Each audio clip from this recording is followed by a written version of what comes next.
Bagaimana mau tahunya, Cok? Ya, menurut saya, kan menurut hemat saya, bukan menurut hukum.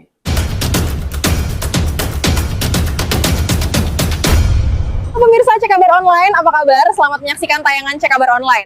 Silakan saja nanti dimainkan perkara ini nanti. Kita tinggal lihat benang merahnya. Bisa nggak membuktikan, bisa nggak menyampaikan pokok-pokok permasalahan ini. Apa yang kamu miliki untuk meminta gelar perkara khusus, kemudian apa yang dimiliki oleh orang yang kau laporkan. Sebenarnya menurut hemat saya ini sebenarnya ya mohon maaf aja, sebenarnya masih sumir ya. Tapi demi untuk menjawab masyarakat, diberikan kesempatan kepada pihak pelapor untuk mendengarkan langsung data dan fakta. Ini yang saya sampaikan kepada media ya. Jadi supaya dapat kita pahami bersama, jangan merasa bahwa kalau sudah gelar perkara khusus itu ada hal sangat pelik, tidak. Adanya tidak persesuaian pendapat atau pandangan ataupun yang merasa yang dia alami, ya dia rasakan tidak sesuai dengan fakta, itu dilaporkan. Gitu kira-kira ya. Tapi bicara gelar perkara khusus tadi masuk makanya kemarin apakah penyidiknya apa karena tidak dinyatakan asli dengan ijazah? Nah, tentunya dari pihak lawan kan merasa itu. Mereka pengen membuktikan, ya, pengen membuktikan bahwa ijazah daripada Pak Jokowi ini tidak asli, kan gitu kira-kira. Sekarang dari pihak daripada yang terlapor ini membuktikan bahwa itu asli. Makanya uji data, uji fakta disampaikan ke arena gelar khusus. Kemudian ditanggapi kedua belah pihak termasuk dari pihak independen, ya, dari Propam, dari Itwasum, dari Divkum, kemudian juga dari pihak-pihak tertentu. Mungkin ada saksi ahli mungkin yang akan dihadirkan, mungkin ahli pidana dan lain sebagainya. Nah, tinggal yang membuktikan ini perlu saya ingatkan ya, bahwa data dan fakta yang akan disampaikan di gelar perkara khusus harus asli. Nggak bisa yang dokumen di fotokopi, nggak ada itu. Buktikan data fakta asli akan dimunculkan di sana nanti. Ini loh data kami asli semua. Buktikan. Maka saya katakan dalam gelar perkara khusus itu tidak ada, oh ini salinannya. Nggak ada itu. Harus munculkan, kau bisa nggak munculkan aslinya? Data faktanya. Baru, siapa yang kau sampaikan di apa? Kau bilang palsu, siapa yang malsukan? Di mana kau palsukan? Munculkan orangnya. Nah, tapi kalau kita ngomong-ngomong ini salinan nggak berlaku. Salinan di mana-mana juga bisa. Apalagi tarikannya tuh. Tarikan apa? Oh, kalau salinan itu bisa aja fotokopi di pasar pramuka, di mana? Itu baru betul. Nah, itu baru betul kalau salinan. Bisa di pasar mencos kan gitu kan? Bisa pasar Pelauran sana, bila penting di pasar sana, Tunjungan sana di Surabaya. Tapi kalau dihadirkan di gelar perkara khusus harus asli. Data fakta harus asli. Kalau berani ngomong, tunjukkan. Kalau enggak laku. Kira-kira gitu, kayak media ya. Pak Jenderal, kami melihat TPUA sendiri kan awalnya ini organisasi yang diduga belum ada terdaftar di AHU. Makanya Dumasnya sempat tidak di-manage sama Polri kemarin dari Skrim. Makanya apakah mereka meminta gelar perkara khusus ini ada syarat mungkin karena kan mereka sudah terdaftar atau belum di AHU ini. Baik, terima kasih. Jadi tentunya begini ya, kita kembali kepada legal standing ya. Kalau memang itu diakta notariskan, nanti yang bunyi itu HU nanti. Makanya dari pihak kepolisian akan berkoordinasi dengan Dirjen HU. Ini ada nggak organisasi ini? Kau bilang TPU ada nggak legal standingnya? Tentunya ini merupakan landasan hukum juga bagi penyidik nanti. Kalau hanya ngomong-ngomong aja ya kelompok apa? Kelompok tertentu ya silakan aja namanya kelompok. Tapi pada saat sudah berbicara dengan hukum itu harus ada legal standing, bukan ilmu katanya. Sekali lagi bukan ilmu katanya, harus terdaftar secara legal. Ya, ada legalitasnya tertulis, bukan ilmu katanya. Ke grup saya seperti ini, grup media nih. Ini kan media nih sekarang nih. Kalian bikin medianya ada grup apa grup underground gitu kan, yang ada ini sekarang nih. Tapi ada nggak legal standing underground kalian? Kan nggak ada. Kira-kira gitu. Ini analogi aja gitu ya. Nanti akan berjalan. Nanti pihak penyidik pertama akan menanyakan, kamu datang dari mana? Mengatasnamakan siapa? Apa kamu mengatasnamakan rakyat Indonesia? Rakyat Indonesia yang mana? Kan kita berbicara tentang legal standing. Kalau kamu berbicara atas organisasi tertentu, mana legal standingnya? Mana buktinya? Tunjukkan hitam di atas putih. Kalau nanti tanya tidak bisa ditunjukkan, belum gelar juga udah gagal, udah gugur. Jadi tolong kita berpikir jernih lah, kira-kira gitu ya. Anda tadi menyebut legal standing. Yang perkara ini sudah masuk dan akan digelar di tanggal 9. Namun substansi dalam ahli itu kok masuk ada unsur CS yang dikatakan saat ini kan lagi ada proses yang dilaporkan oleh Pak Jokowi. Memang substansi itu masuk nggak sih dari ahli itu untuk bergabung? Jadi begini ya, ini saya luruskan aja kepada rekan-rekan media. Bisa saja daripada Biro Sidik mengatakan itu, tapi belum tentu nanti masuk kepada substansinya. Ya. Itu yang dikatakan untuk menerima laporan dari para masyarakat supaya jangan ada ketidakadilan. Ini kan negara hukum, kita terima. Paling nanti pas ditanya, nanti paling satu pertama itu, yang ditanyakan media tadi itu. Kamu atas nama siapa? Kan itu nanti. Berbicara, apa kamu merasa mengalami peristiwa itu? Apakah kau menerima kerugian dari peristiwa itu? Kan ditanya nanti itu. Lah, kamu pelapor atas nama siapa? Masyarakat yang mana? Mana buktinya? Organisasi yang mana? Karena organisasi harus terdaftar. Nah, harus ada di HU. Itu nanti akan bertanya, belum tentu masuk ke substansinya. Nanti kita lihat aja nanti.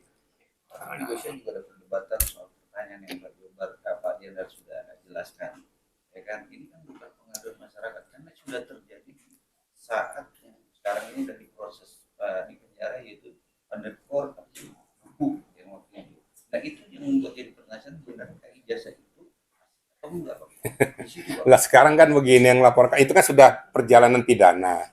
Saya kan sudah sampaikan tadi dari Dumas, kalau dari penyidik melihat ada relevansinya untuk diangkat kepada LP model A, diangkat. Baru diperiksa tertentu. Ada yang udah kena pidana kan gitu kan. Nah, itu kan dari LP model A.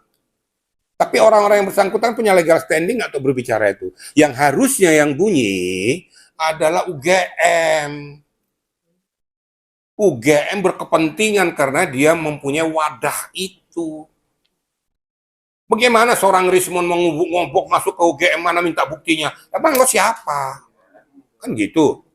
Nah saya harus luruskan masalah ini. Datang minta tolong tunjukkan ijazahnya Pak Jokowi. Lah kamu siapa? Karyawan kagak apa kagak? Kok minta-minta pada UGM? Ini kadang-kadang ngotak nggak nyambung di situ. Sok pinter, sok ngeminter, tapi ya bodoh gitu loh kan. Saya harus ngomong kayak gitu karena tidak punya dasar hukum. Nah, sekarang kan UGM lagi mempersoalkan nih. UGM lagi mau buat laporan nih. Biar aja dibuktikan. UGM aja sudah ngomong terlepas benar atau tidak, ya. Rektorat UGM sudah menyatakan bahwa itu asli. Lo mau apa? Yang punya UGM itu siapa? Kamu. UGM sudah menyatakan itu kok. Kok masih ribut? Itu udah proses pengadilan dan juga sudah ada terdakwa dan ditahan dengan perkara kasus ijazah. Namun kalau pengadilan itu tidak menunjukkan aslinya bahwa itu benar asli, itu yang menjadi pertanyaan masyarakat sampai sekarang. Dari mana kok tahu? Karena di persidangan itu. Di persidangan ditunjukin dari mana kok tahu, kok lihat? Nah, saya balikin berpendapat katanya. Iya. Nah, jangan katanya dong. Media nanya, saya balikin lagi gitu kan. Nah, saya orang yang lurus-lurus saja gitu loh. Saya nggak mau tergiring dengan pertanyaanmu gitu loh. Saya luruskan saja. Emang kok tahu? Saya tunjukin. Namanya sidang itu hak kewenangan hakim untuk memperlihatkan segala sesuatu yang ada relevansinya dengan peristiwa itu. Nggak bisa diminta sembarangan sama orang. Nah, sekarang datang mereka mengatakan bahwa tunjukkan saja kepada umum bahwa ijazah palsu. Emang kau siapa? Nanti lama-lama nanti isi rumah saya tunjukin sama kamu. Tunjukkan saja isi rumahmu, katanya kan. Emang lo siapa lo? Ngaco aja gitu. itu siapa, tapi kan ini beredar dan kumpulan yang makin gaduh dan ada berstatement bahwa itu memang diduga cetak pramuka, dan juga ada yang katakan benar-benar ada orang itu gitu loh, dan nanti yang mencetak. Dan sekarang ini kan diproses kemarin itu kalau nggak salah di Polres Pusat, sampai ini belum ada orang itu. Jangan bilang ada benar-benar, diduga boleh-boleh saja, ya. Saya luruskan masalahnya. Kalau saya tanya sama media yang nanya saya duga kamu nih nggak ada, bukan laki-laki loh kamu, gender kamu. Kan saya menduga nih. Nah, jadi jangan pakai ilmu duga gitu loh. Jadi dia mengatakan itu kan fakta persidangan mengatakan dia kena, ada yang dituntut, ada yang divonis. Kenapa? Ya kenapa membuat bahasa-bahasa katanya itu. Nah, ke pramuka, dibikin pramuka sejak kapan kata itu katanya, itu Betor ngomong kata-katanya itu. Saya ngomong apa deh, saya agak mangkal juga. Orang-orang kayak gini sebenarnya, aduh, amit-amit jawab baik gitu loh. Kok bikin carut marut negara ini loh. Untung rakyat Indonesia udah cerdas gitu loh. Ngapa sih orang-orang tertentu hanya merecokin tentang ijazah, ini ada kepentingan tertentu, saya yakin. Saya makin meyakinkan ada kepentingan tertentu. Nah, itu yang saya tanyain tadi, Jenderal, apakah dia ingin mengatasnamakan rakyat atau ada kepentingan tersendiri menurut Jenderal? Iya, rakyat di bulan gitu loh. Dia kan mengatasnamakan rakyat yang mana? Rakyat memilih dia secara mayoritas kok. Makanya atas nama rakyat loh. Yang paling apesnya lagi seorang dokter ngomong hukum, kan gila tuh namanya. Kan ada seorang dokter tuh ngomong hukum, ngerti hukum juga kagak gitu kan. Cuma ikut-ikut aja gitu kan. Nah, itu kira-kira. Jadi saya berbicara nih kenapa semakin gamblang, saya semakin diseret-seret ke arah yang nggak benar. Tolonglah bangsa Indonesia ini, kita pengen maju, jangan seperti ini. Ya. Orang-orang kayak gini ya sadar diri lah. Kalau kau memang tidak berterima dengan kepemimpinan yang sekarang ini, kau minggir saja, pindah ke luar negeri kau. Ya biarin, pindah kan dia biaya sendiri, bukan biaya gue, enak aja loh. Kan gitu. Tapi Jenderal, memang kalau ditanya apa susahnya sih memperlihatkan itu, memang nggak segampang itu ya? Bukan nggak segampang itu, dia tidak punya hak. Tuh, bukan nggak segampang itu. Kan gue bilang, lama-lama lo tunjukkan rumahnya Pak Riki di mana, kata apa urusan lo? Kan sama itu. Tunjukkan, sekarang saya tanya, tunjukkan istrimu di mana? Ayo. Mau kau tunjukkan, kau gebukin orangnya kan? Emang siapa lo gitu kan? Enak aja lu nunjukin, apa tujuanmu? Kan sama artinya analoginya kayak gitu aja. Jadi tidak punya hak orang-orang tertentu untuk meminta ditunjukkan ke publik, itu kan hak pribadi seseorang.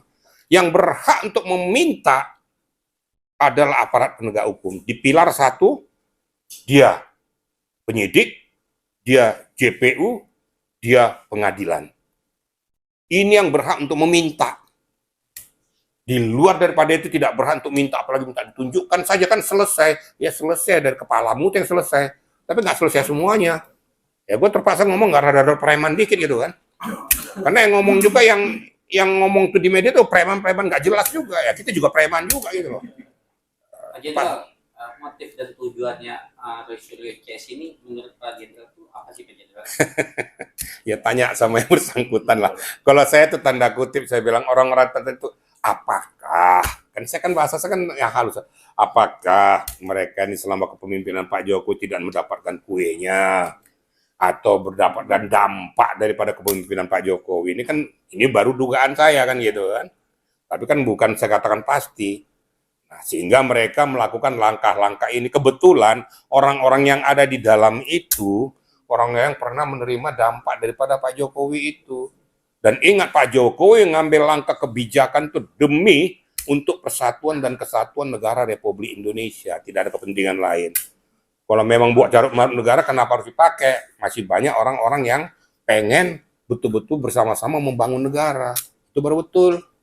Kira-kira gitu ya.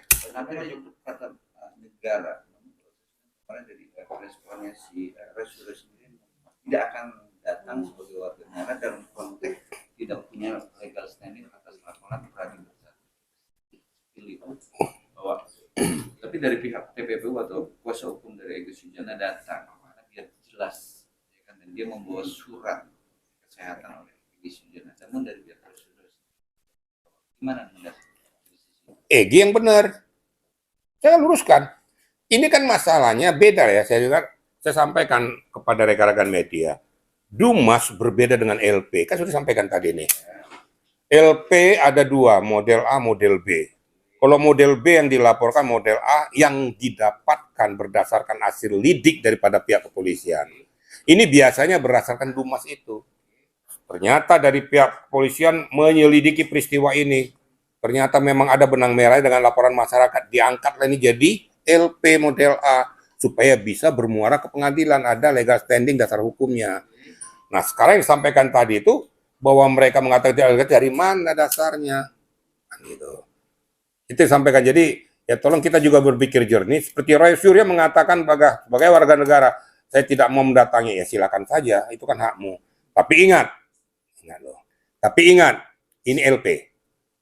LP wajib untuk menjawab LP tersebut dalam klarifikasi. Kalau kamu tidak mau datang, berarti kamu tidak memanfaatkan kesempatan untuk klarifikasi dengan apa yang dilaporkan. Kan gitu. Apa kamu tidak mau mengklarifikasi atau mengkangkangi hukum nanti? Dan jangan salahkan, seketika kamu tidak mau datang, ini dari penyidik akan menaikkan kepada penyidikan dari lidik. Dan jangan salahkan juga kalau kau tidak datang di penyidikan, 2 kali dipanggil, akan ada upaya paksa. Membawa ke hadapan penyidik untuk diperiksa. Dan jangan salahkan pula kalau kau tidak mau jawab, kamu ditahan. Itu ada amanat KUHAP. Tapi kan dia menyebut bahwa ini bukan undangan loh, bukan laporan loh. Ini baru undangan dia sebagai Memang diundang berdasarkan, kan gini. Maka saya katakan ini kan lidik, diundang untuk klarifikasi. Ini paham juga ya. Ini coba tolong didengarkan baik-baik nih. Diundang dalam rangka klarifikasi, karena ini dalam lidik. Seketika orang yang diundang itu tidak datang, berarti kau tidak mau memanfaatkan momen itu untuk mengklarifikasi, kan klarifikasi itu. Nah, berarti kau tidak mau klarifikasi, jangan salahkan naik sidik. memberatkan seseorang itu. Pasti memberatkan dia, karena kau tidak memanfaatkan momen itu. Kalau kau betul-betul mau menyelesaikan masalah, bahwa benar saya tuh benar, datang dong. Gentle. Gitu dong. Ini berarti kan orang songong juga, nggak mau datang, tapi ngomong terus. Tapi kalau disebut legal standing tidak tepat untuk melakukan Legal standing yang mana? Udah jelas LP kok yang merasa. Kan Jokowi sudah merasa. bukan Jokowi loh. Siapanya? Yang Pradi Bersatu loh. Beda ini, beda. Loh, Pradi Bersatu kan Dumas saya katakan. Iya. Ini kan LP Jokowi sekarang ini Kalau bicara. dia datang, Nah, kalau Dumas, kan sudah sampaikan tadi, nanti akan dilakukan lidik oleh pihak kepolisian. oke. Kalau seandainya dalam lidik itu ternyata ada benang merahnya, dia angkat nih jadi laporan polisi model A. Nah, tapi pihak Pradi Bersatu memberikan input itu, memberikan laporan, tapi itu laporan pengaduan. Nah, itulah Dumas itu. Nah, nanti larinya ke LP model A itu, gitu loh, kira-kira gitu. Jelas nggak? Ada yang kurang jelas lagi? Ya, jelasnya beda dengan laporan Pak Jokowi. Oh, beda.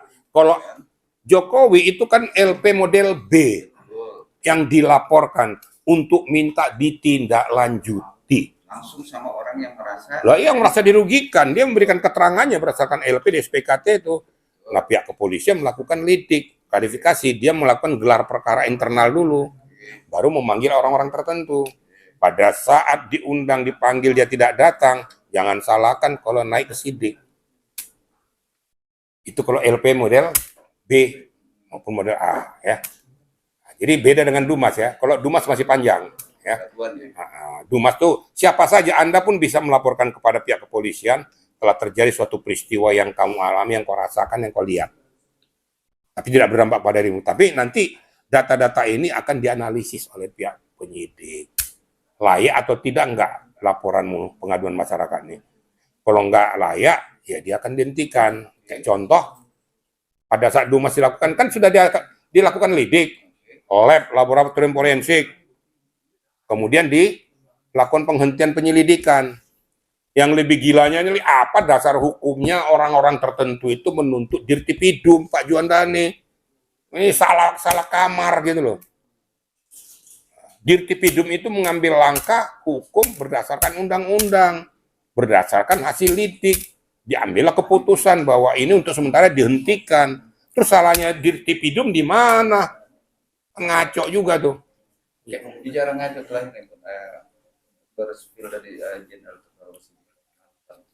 soal ada salah satu podcast membahas soal masalah ijazah, namun dari rincian komentar narasumber itu sangat detail dari tanggal ke tanggal, dari bulan ke bulan, dari dia jabatan, dan akhirnya ada indikasi ini adalah salah satu partai yang tidak tahu, tapi dia tahu dengan memasukkan seorang Jokowi, makanya survei dalam kata pemilih. Saya udah ngomong tadi, hanya berdasarkan survei.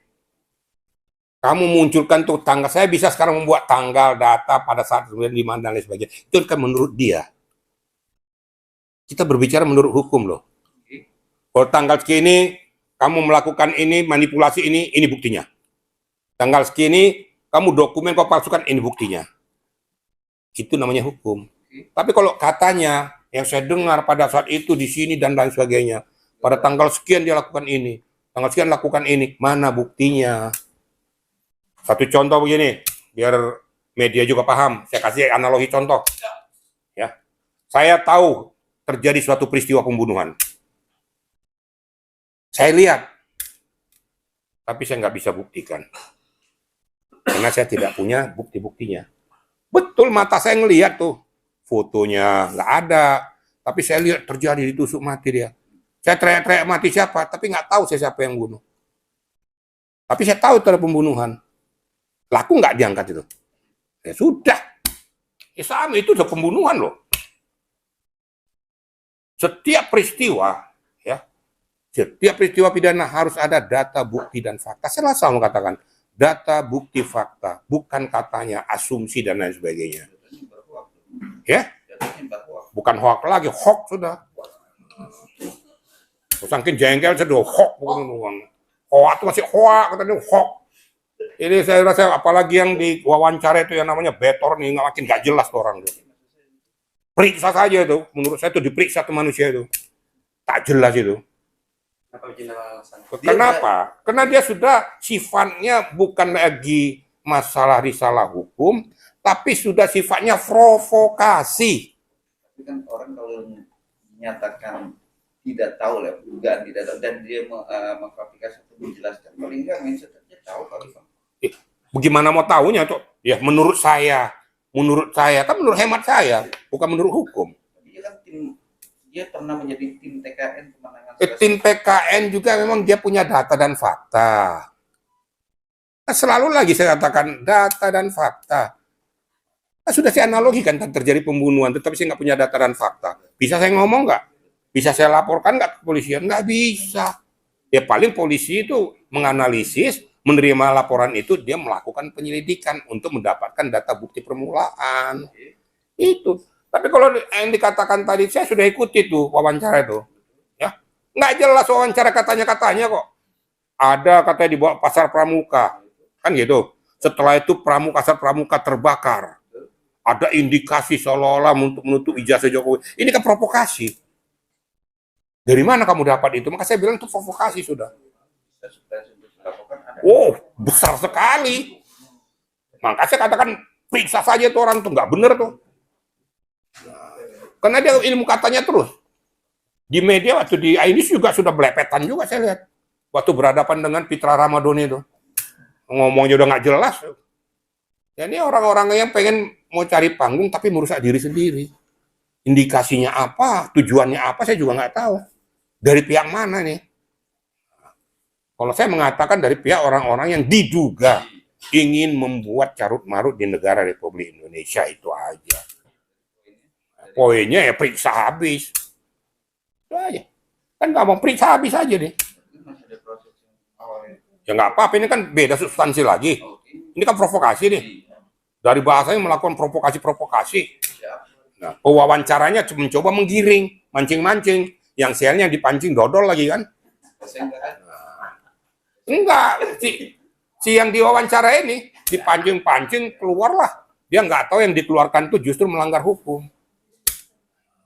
Kira-kira gitu ya. Kalau saya ngomong apa aja karena sudah jengkel, kesel saya lihat manusia itu ngomong ini lagi gitu loh. Jadi sebagai warga Indonesia yang taat aturan hukum harusnya bagaimana? Kalau memang kita sebagai warga negara, ikutilah aturan hukum sesuai dengan data dan fakta. Berikan edukasi hukum pada masyarakat, jangan sifatnya provokasi. Tapi berikan pencerahan hukum pada masyarakat, sehingga masyarakat mengerti. Yang tidak mengerti hukum jadi tahu hukum. Tapi jangan seperti apa yang saya katakan tadi, berdasarkan imajinasimu, berdasarkan pola pikirmu, tapi berdasarkan data fakta hukum. Itu kan diatur oleh undang-undang. Yang ngomong sekarang ini kan asal ngomong belepetan aja. Gak jelas gitu kan. Apalagi bacanya nggak ada kepentingan ya. Justru, kan saya bingung. Kalau kepentingan mereka pasti ada. Berarti terkait Tapi nggak ada relevansinya kepada perjalanan bangsa Indonesia. Itu. Kepentingan mereka ada. Kepentingannya itulah. Ya kemungkinan BSH dan lain sebagainya. Tapi untuk relevansinya ke bangsa Indonesia kan nggak ada. Beliau nggak jabat lagi kok. Kenapa nggak dulu-dulu ngomong, sekarang gonggong. Ini maksudmu apa gitu loh.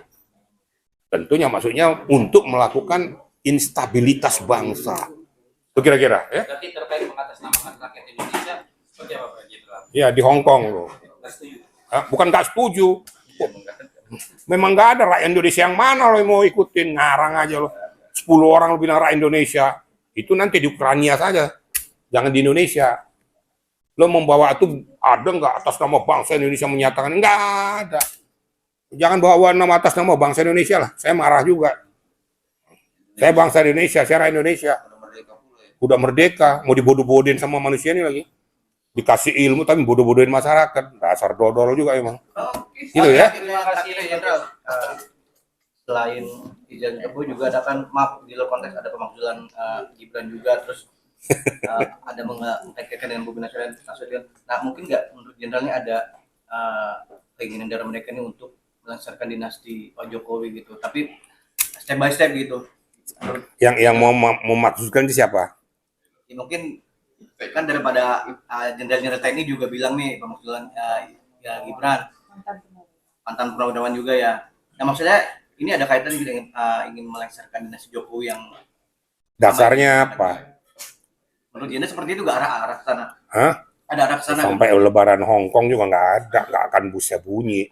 Karena itu kan konstitusional. Sekarang Gibran tuh melakukan pelanggaran apa? Ini kan negara kita kan berdasarkan konstitusi. Jadi itu angin kosong aja tuh. 7 hari harus sudah tunggu. Iya, itu gimana? Ya, berarti harus semedi dulu di Bukit Sindur gitu loh. Ya kalau ngomong apa adanya aja. Lo enak-enak di kepala lo aja ngomong gitu loh. 7 hari harus turun. Kalau nggak terjadi instabilitas negara, atas nama siapa kamu ngomong? Nggak usah begitu caranya. Itu kalau membuat porak-poranda pola pemikiran bangsa Indonesia. Berarti Pak Prabowo tidak bertanggung jawab atas Gibran. Kenapa digandeng dia? Sekarang sudah berjalan perahu daripada Pak Prabowo. Udahlah, dukung sajalah. Gak usah bikin carut-marut di negara ini.